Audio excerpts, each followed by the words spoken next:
viaje por el espectro invisible. Soy su anfitriona, Alanis Mora, y hoy vamos a desarmar la historia de uno de los inventos más democráticos de la humanidad, la radio. A veces damos por sentado que al girar una perilla o pulsar una pantalla, una voz aparece. Pero antes de las voces hubo ecuaciones. Tenemos que hablar de Michael Faraday, quien descubrió que el magnetismo podía generar electricidad, y del brillante James Clerk Maxwell. Maxwell no construyó una radio, pero en 1865 escribió la receta del universo. Demostró matemáticamente que la luz y el magnetismo viajaban en ondas. Sin esos cálculos, hoy estaríamos en silencio. Años después, Heinrich Hertz demostró que esas ondas podían viajar por el aire. Por eso, cada vez que sintonizas una frecuencia, estás honrando su apellido, los hercios. La radio como masa media y la tecnología. A finales del siglo XIX, Guillermo Marconi logró la telegrafía sin hilos, pero la radio nació realmente cuando pudimos transmitir la voz humana, cuando se generaron el AM y el FM. El AM, o amplitud modulada, fue la reina absoluta durante décadas. Es como un corredor de fondo. Su onda es larga y puede rodear montañas o rebotar en la atmósfera para viajar miles de kilómetros. Por eso las grandes emisoras de noticias usan AM. Pero en los años 30 llegó el FM, frecuencia modulada. Aquí no cambiamos el tamaño de la onda, sino su rapidez. El resultado, un sonido limpio, sin estática, perfecto para la música. La radio transformó a la sociedad. Por primera vez, un líder político podía hablarle a toda una nación en su sala de estar. Se convirtió en el masa media por excelencia, inmediata, gratuita y accesible para quienes no sabían leer o escribir. En Latinoamérica, la radio no fue solo un lujo, fue una necesidad.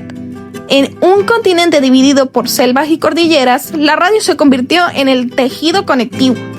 Desde las radios mineras en Bolivia que organizaban a los trabajadores hasta las escuelas radiofónicas en Colombia y México, la radio cumplió su función social, educar e integrar. En nuestra región, la radio tiene un color distinto, es humana, es cálida y sobre todo es la voz de los que no tienen voz. Para entender la comunicación en Venezuela, tenemos que retroceder a 1818. Simón Bolívar, el libertador, entendió que las ideas son tan poderosas como las espadas. Por eso fundó el Correo del Orinoco.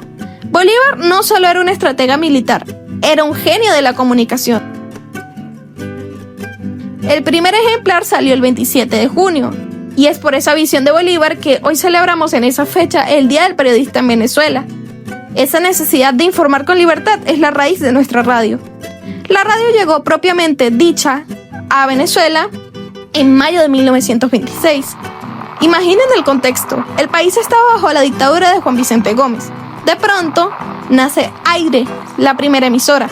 La gente se reunía en las plazas alrededor de receptores rudimentarios. A pesar del control político, la radio venezolana floreció, dando paso luego a emisoras tan icónicas como 1BC y permitiendo que el verdadero venezolano se sintiera parte de un mundo globalizado. Hoy, la radio cumple 3 funciones fundamentales: informar, educar y entretener. Pero en el siglo XXI ha sumado una cuarta: resistir. En un mundo saturado de imágenes, la radio nos obliga a utilizar la imaginación. Es el medio que sobrevive cuando la luz se va o el internet falla.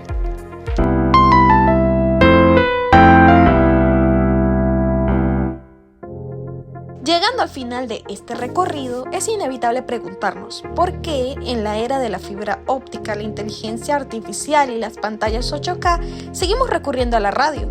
La respuesta no está solo en los cables o en las antenas, sino en nuestra propia naturaleza.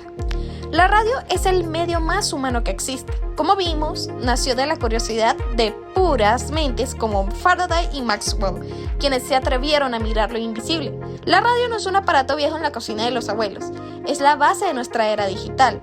Es el podcast que escuchas en tus audífonos y es la voz que te dice que no estás solo cuando todo lo demás falla. Así que la próxima vez que sintonicen una emisora o escuchen el ruido de la estática entre dos estaciones, piensen en todo el viaje que esa onda tuvo que hacer.